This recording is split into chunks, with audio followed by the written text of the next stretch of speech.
ازيكم عاملين ايه؟ هتكلم معاكم النهارده عن الحاجه دي بجد انا بعملها. ايه هي بقى؟ السعي. اللي انتي تفضلي تسعي وتقومي تعملي الحاجه اللي جت في دماغك على طول تقومي تعمليها، ما تقعديش تفكري ولا وانا مش هعرف لا هتعرفي.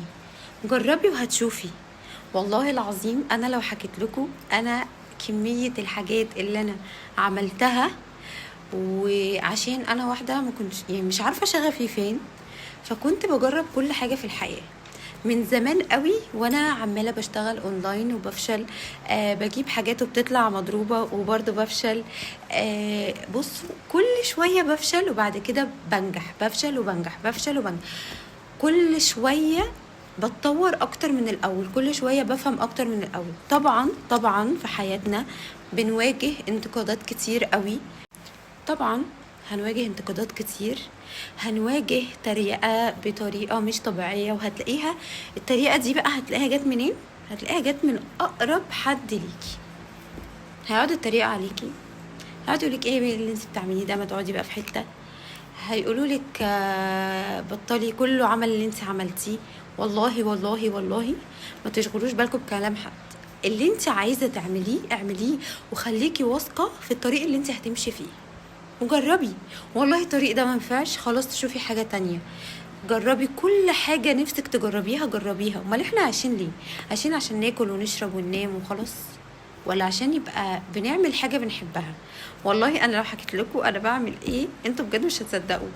انا بعمل حاجات كتير جدا جدا جدا عشان نفسي اوصل لحاجة معينة ومش عارفه اوصل لها، بس برضو بحاول وبشتغل على نفسي، وهفضل كده لحد لما اوصل للحاجه اللي انا عايزاها دي. زي مثلا خدت كورس تفصيل، حسيت ان انا اتخنقت، يعني حسيت ان هو عايز طولة بال وانا مش قادره على الفرق ده، لا يعني فانا خلصت الكورس وخدته وفهمت كل حاجه واقدر اعمل، يعني اقدر انفذ مثلا الحاجات اللي اتعلمتها في الكورس، بس حسيت ان ده مش دماغي.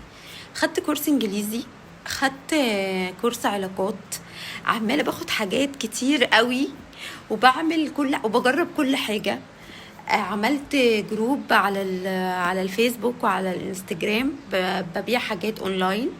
عملت صفحة على الانستجرام تانية غير بتاعتي علشان اعمل محتوى وكونتنت وكده. عاملة على اليوتيوب فيديوهات، بحاول في كل الطرق علشان انا بحب كل الحاجات دي فبعملها، وماليش دعوه بقى براي حد طالما انا مبسوطه ومرتاحه. ماليش دعوه براي اي حد خالص خالص خالص. والله والله عايزه اقولك، انت اول لما هتبداي هتلاقي حاجات كتير قوي مش هتعجبك. هتلاقي ناس بتقولك ايه الهبل اللي انت بتعمليه ده، وبيتريقوا عليكي عشان هما مش هيعرفوا يعملوا اللي انت بتعمليه ده، لان دي جراءه كبيره قوي وثقه في النفس مش طبيعيه. فهم مش هيعرفوا يعملوا ده، فهيتريقوا عليكي عشان ما تبقيش احسن منهم. لو انت عندك براند او عندك حاجه بتبيع عليها، والله هيقعدوا يحبطوكي ومش هيشتروا منك، والغريب هو اللي هيشجعك وهيشتري منك. وفي الاخر لما توصلي وتبقي حاجه كبيره وحاجه اللي انت عايزاها هيقروا عليكي. فكده كده الناس، يعني سيبك منهم، كده كده الناس ما بتشكرش، كده كده الناس بتنقد، كده كده الناس بقت صعبه. فملكيش دعوه براي حد. انت دلوقتي عايزه حاجه تعمليها، اول ما تقفلي كده الفيديو ده روحي اعمليها، وبجد اوعي تترددي ثانيه واحده. فعايزاكم توعدوني ان انتوا اول لما تقفلوا الفيديو ده، اي واحده عندها شغف لاي حاجه هي بتحبها وخايفه من رد فعل الناس، كبري دماغك من اي حد وابدأي واشتغلي وتعلمي، وهتخسري وهتكسبي وهتتريق عليكي حاجات كتير وحشة هتحصل. بس انت خليكي كده وما تيأسيش ابدا ابدا. وبجد اتمنى ان احنا كلنا نبقى حاجة حلوة ونبقى الحاجة اللي احنا عايزينها، وما نفكرش في رأي الناس. اهم حاجة رأيك انتي، واهم حاجة ان انتي تكوني مبسوطة.